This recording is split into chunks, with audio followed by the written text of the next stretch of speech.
Well, good afternoon.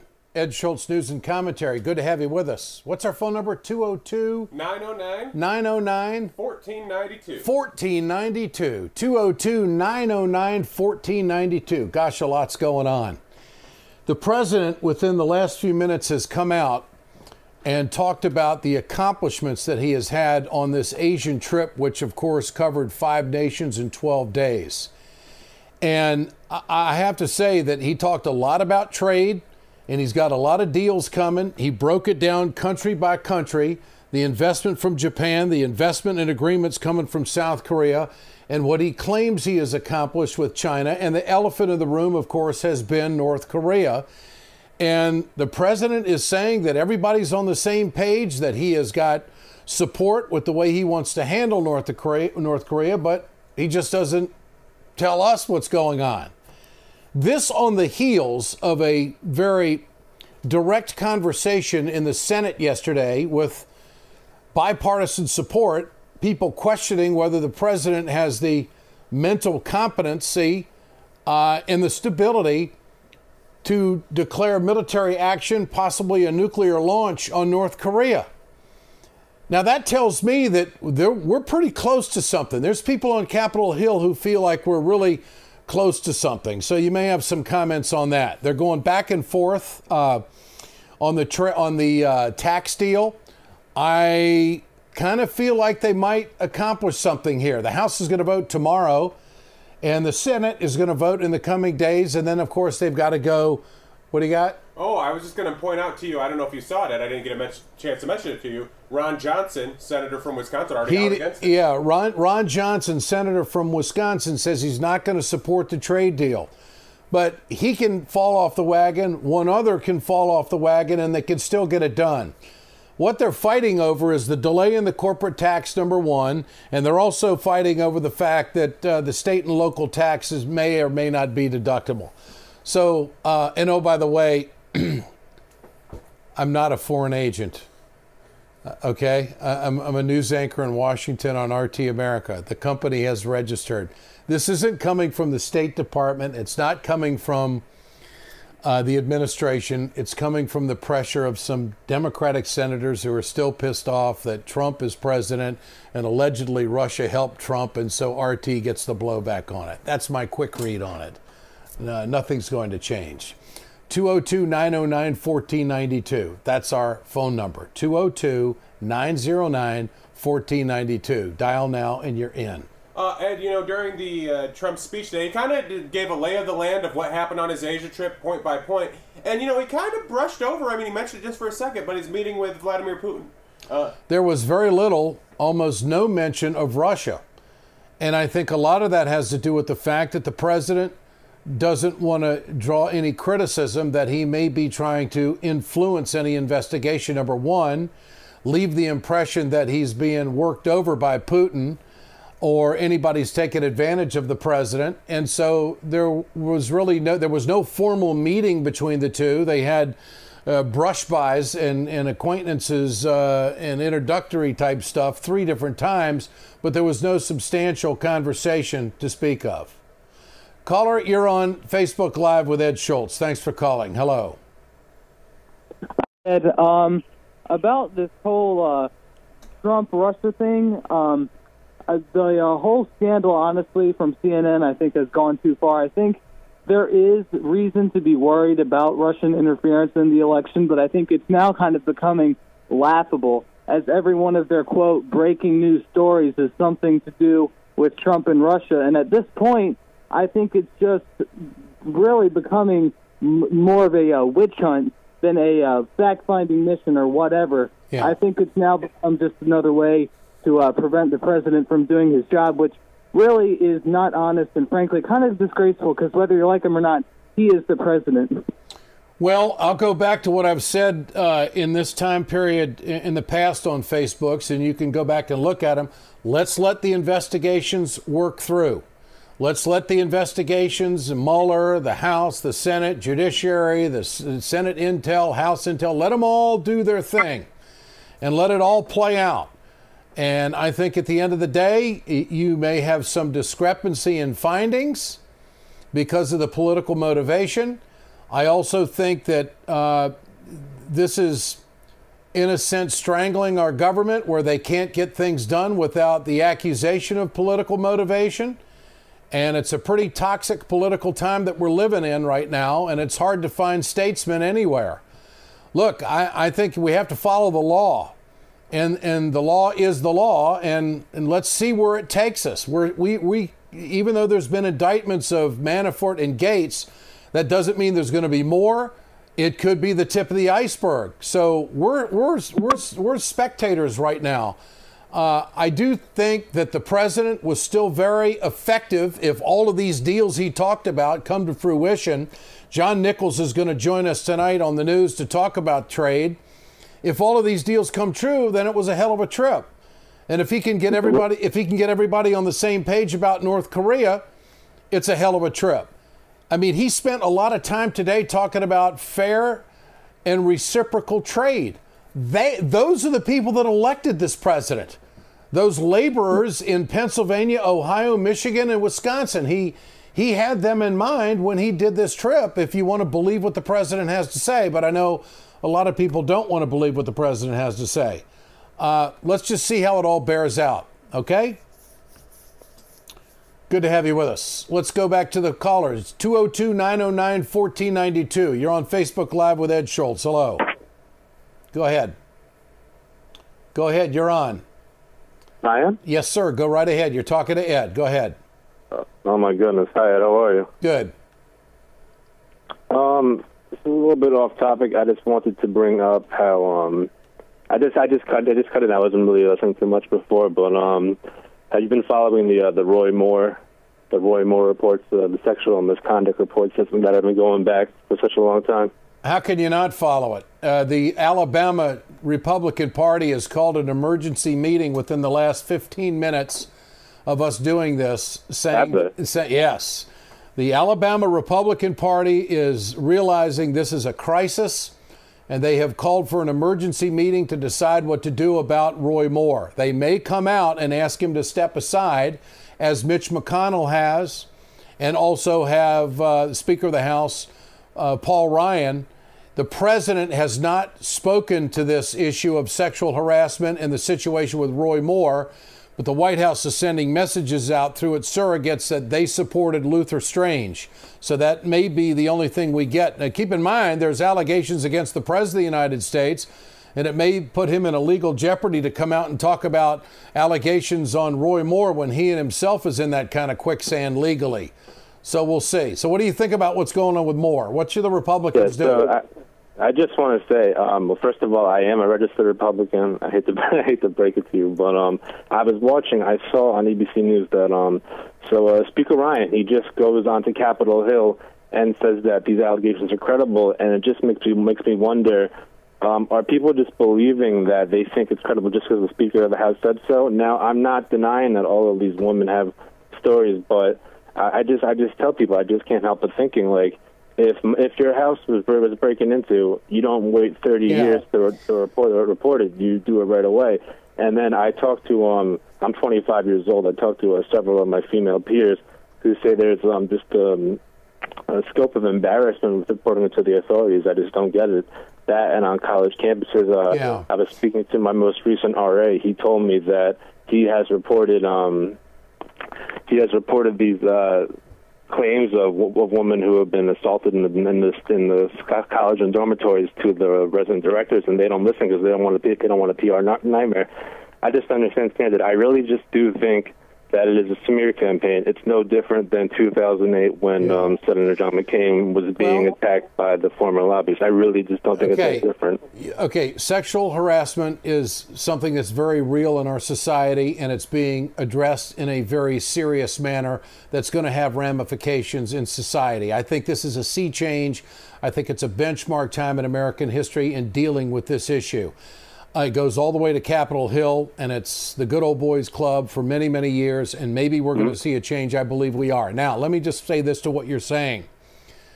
There is no legal case here right now. This is all about politics and an election. And the beauty of this is that you at 25 can go into your residence assistants there at college, wherever you are, and talk about. Well, I graduated. I was talking about. I was doing that. Okay. Not that. Okay. So, but you can go in and with your peers and your demographic, recognize the seriousness and be a part of a real societal change, and do it through the vote. Now, the people of Alabama have got to make a decision. And there's a lot of people weighing in on this that aren't going to vote. Mitch McConnell's not voting in Alabama. Neither is Paul Ryan. Neither are all these senators who are lining up against Roy Moore. And so Roy Moore has been called out by Sean Hannity, the big conservative talker on Fox. He's been called out by talk radio hosts across America who are right-wingers that want to see power and control stay with the right wing in this country because of the judiciary. This is a very important Senate race. They don't want to lose it. They've gone so far as to say that maybe they could write in Jeff Sessions' name. He says the Attorney General, he doesn't want anything to do with going back to Alabama as a senator. He's the AG, and this is how it's going to play out. So this is about choices, and we're going to find out if the Republican Party wants to take this serious and if they want to do something about it or they want to let the good old boy club play out. That's not saying that Roy Moore is guilty, but there's an awful lot of women that have come out that have put their reputations on the line and are willing to speak up. We're seeing it in Hollywood. We're seeing it in politics. We're seeing it in the business culture of America, and it's just unbelievable what's happening. I think the Alabama Republicans are going to do something before the night's over with. So stay tuned. Do you believe every last allegation? I believe that there are, it's a mixed bag. Let me just say that. I think it's a mixed bag. But when you've got it on record that the guy was back in his earlier life, in his 30s, was put on a list to not be allowed into a shopping mall because he had a repeated history of his behavior, I don't fully believe that. I think that's just. I mean, I haven't read of the authority figures of that shopping mall. Have they released the name of this mall? I haven't seen the name of this mall in any reports. Yeah. Well, that's a fair point. That's. I think you're making a very fair point. But you're going to make a judgment. Right? I'm going to make a judgment. We're all going to make a judgment on this. So, it's going to be interesting. I don't know. The way this plays out is going to have ramifications. Let me just put it that way. And when people they compare the judge to Harvey Weinstein, Louis C.K., the comedian, and Kevin Spacey. I know with Harvey Weinstein, his wife left him. Now, I believe Roy Moore has been married for several decades. Yeah. And I haven't read any reports in the news about his wife starting to leave him. I know when the Weinstein allegations came out, his wife instantly left him. I also, if you also look at the Weinstein, you sound like you're a real supporter of Roy Moore. I mean, I'm not. I don't live in Alabama. I live in New Jersey. Okay. But it's, as you said, it's up to the voters. So okay, let me ask you this before I let you go. I got your point on Roy Moore. Do you think Senator Robert Menendez is guilty? It's so far they can't come up after 8-9 days of deliberation. The jury is still out. Absolutely, I think he's been guilty for years. Okay. He's been doing stuff since at least I've been here reading this since at least 2013 when he flew to the Dominican Republic to have sex with underage Dominican prostitutes. I think he's guilty as sin. Good to have you with us. Thank you. I don't think there was any partisan feelings in that guy's mind at all. Well, that's the beauty of Facebook Live, right? 202-909-1492. Ed Schultz Facebook Live. You could dial in right now. 202-909-1492. The beauty of this is it's kind of talk radio, but you don't have to be on talk radio. Ed, we started off today by talking about President Trump's speech. I mean, this isn't my original thought, but I read that a lot of people saying that, like, Trump thrives when he's out of the country, when he's not here in a situation where he's kind of enamored with Fox News and other media and everything that's going on domestically. Do you see it that way? Well, I don't see the president, and we're paying more attention to international news where we work than I think maybe other people are, but we don't see this vilification of President Trump in other countries that we see here. Now, that's not saying I'm a Trump supporter. I mean, I agree with the president on some things, disagree on others. But it just seems to me that he is respected as the chosen leader of the United States a hell of a lot more than he is here in this country. The closer you get, the worse a person looks, I guess. But I think the president was treated with pretty much in a respectful manner. And let's face it, when you spend $700 billion on military hardware, you're walking with a pretty big stick and people are going to listen to you. And I do think that that plays into it in a great deal. 202-909-1492. If that's it, that's it. We got one here? Well, let's try it out. All right, let's try it. You're on Facebook Live with Ed Schultz. Hello. Go ahead. Okay, Ed, I like to see you back on television. You did a marvelous job. I don't know why they took you off. But I like to see you back working on one of those cable stations. I appreciate that, but that's not going to happen. But go ahead.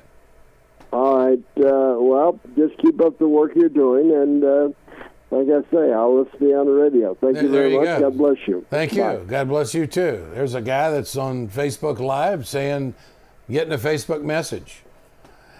202-909-1492. You're on Ed Schultz Facebook Live. Hello. Oh, Ed, this is Dan again, the 83-year-old crazy man. Hey, I talked to you about single-payer health care the last time. Okay. I'm hearing all this talk about terrorism and what's happening in this country. I wrote a post for the newspaper. It was published about 2 or 3 years ago.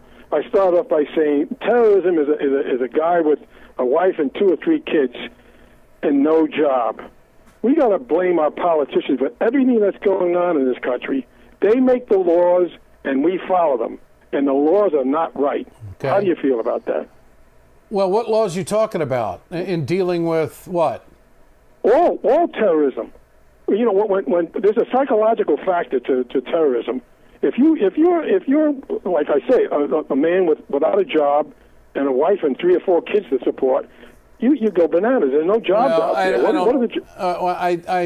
I think it's a stretch saying that the economy is a party to terrorism. I don't believe that. I believe that this is a great country and everybody can make their way and everybody can work hard and get their share of lucks and breaks and make it. Okay, and I think that we've seen people change careers and be very successful, and this country allows you to do that. Look, we got unemployment. We got unemployment at a 17-year low. It's a hell of a lot better right now than it was. Wait a minute. Well, I get. This is not the old Ed I used to listen to. Well, look, I'm giving you a fact. I'm giving you a fact. No, now, is what I just said to you wrong? No, wait a minute. Wait a minute. Is what I just said to you wrong?